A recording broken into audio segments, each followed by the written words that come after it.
Perhaps the most famous story depicting sheer courage against overwhelming odds comes from the Bible's book of Samuel. It's a story about a young shepherd boy named David who was willing to pit his limited skill and strength against the champion of the Philistines, Goliath. David and Goliath story actually for me is one of my childhood. It was part of our culture that we should have this image of some intelligent, small, underprivileged person who is going to go right out there and help everybody else to understand how to overcome adversity. At this time, the Israelites were in a pitched battle with their archenemy, the Philistines. It said the Philistines had a legion of giant warriors, and the leader of these behemoths was a towering, evil killer named Goliath. Goliath is described as being 6 cubits and a span in height, which translates to about 9 feet 9 inches. So I believe that Goliath was indeed a Philistine warrior, and at that time a warrior towering over the shepherd boy. Each day he would come down to the river and challenge the Israelite army to come and send out a champion who would fight him. The prophet Samuel said that Goliath could be defeated and that he would be defeated by a boy. David volunteered to take on Goliath, armed only with his slingshot. It was a skill he had honed as a boy, protecting his flocks from roaming packs of wolves. It was a simple weapon he would take into battle.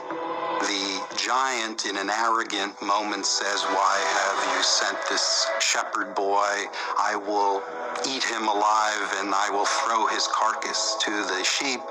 David took his sling and a few well-rounded pebbles. He swung and fired a stone, which caught Goliath in the middle of the head.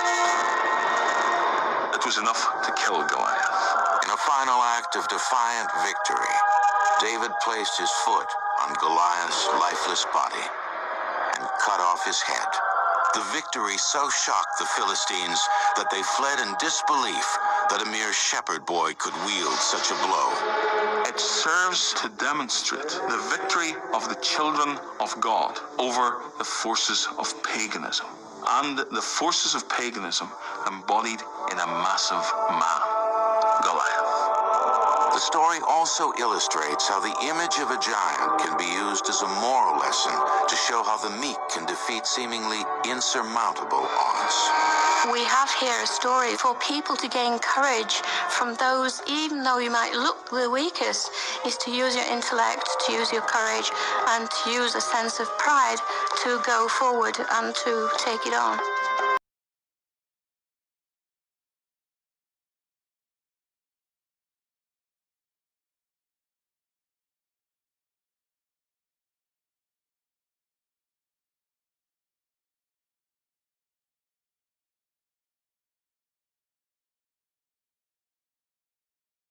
At the heart of the David and Goliath story is the idea that it doesn't matter how big you are on the outside, it matters how big you are on the inside. And David was huge inside. He had a heart of courage, and he alone was not afraid to fight Goliath.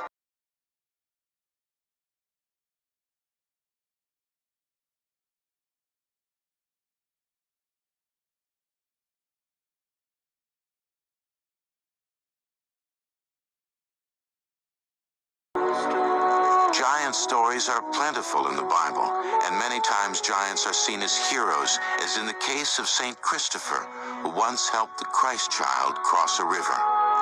St. Christopher put the child on his back and started to cross the river. But as he was going through the river became deeper, the child became heavier, and the river became wider.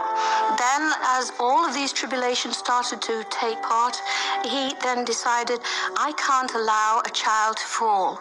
I must carry on. So he carried on until at last he came to the other side, and the child became the vision of Christ.